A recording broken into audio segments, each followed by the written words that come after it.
Welcome to Amateur Decorating Like a Pro. I am Catherine. I pray everyone is safe and warm this holiday season. Now, one of my viewers on Instagram wanted to know how I made my topiaries that I posted on Instagram. So let's just go ahead and go to work.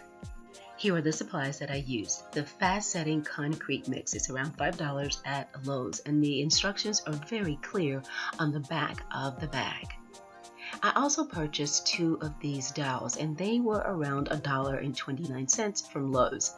These pots were already mine, and I needed 2 trash bags to put inside of them to hold the concrete. I'm also using some outdoor acrylic paint to paint the dowels. And then I also needed 2 of the corner braces. Now, I've never worked with quick setting concrete before, and unfortunately, I am missing some key slides that will help me to explain how it works, so please bear with me. Once again, since I'm missing some slides, I'm going to explain what happened. I placed trash bags inside of my flower pots. I want to use my flower pots again.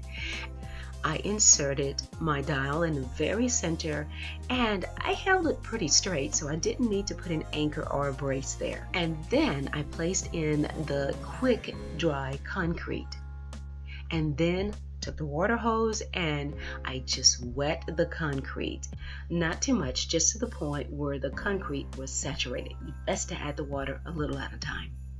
The instructions were spot on. The concrete sets in about 20 to 40 minutes, and you wait for about 4 hours before you start to move your containers around. Now, these topiaries came from a department store visual department sale. The large one is about 55 inches in circumference, and then the medium-sized one, which I'm using as the top, it's about 44 inches in circumference. And they have a little bit of weight to them, which is important that I have a pretty good anchor like this quick dry concrete. Now, before I dashed over to Lowe's to pick up these 2-inch corner braces, I did do pilot holes with these pipe straps just to make sure that I had the proper measurements, and it worked out just fine. I replaced my readily available pipe strap with the corner braces, and I love the support that it gave this very large topiary. Now, once I switched out the brackets, I also painted them. Now, this dowel measures at 1 1/8 by 48 inches.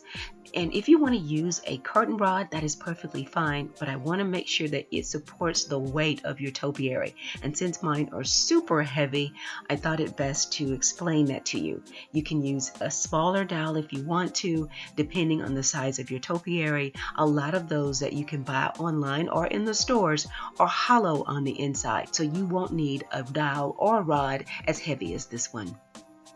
And if you are going to use a curtain rod, places like Bed Bath & Beyond, Walmart, and even Target may just have what you need at an affordable price.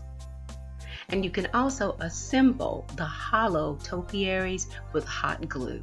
Now, since I am using a wooden dowel for my very heavy topiaries, I'm using my drill to drill a hole in the top for my beautiful finial.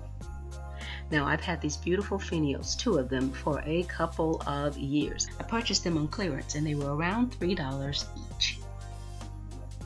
Now, honestly, about 3 inches of concrete would have done the job, but I did add a little bit more, and I allowed it to dry overnight. I cut away the excess plastic, and I added some of the rock pebbles that you buy at the Dollar Tree. Now, my topiaries were around $35 for 6 of them, and like I said, it was a department store visual department sale, so there isn't a retailer that I could recommend for you. But buying them separately will certainly save you money. Thanks a lot for watching, and please stay safe and warm this holiday season. And as always, stay in prayer and stay creative.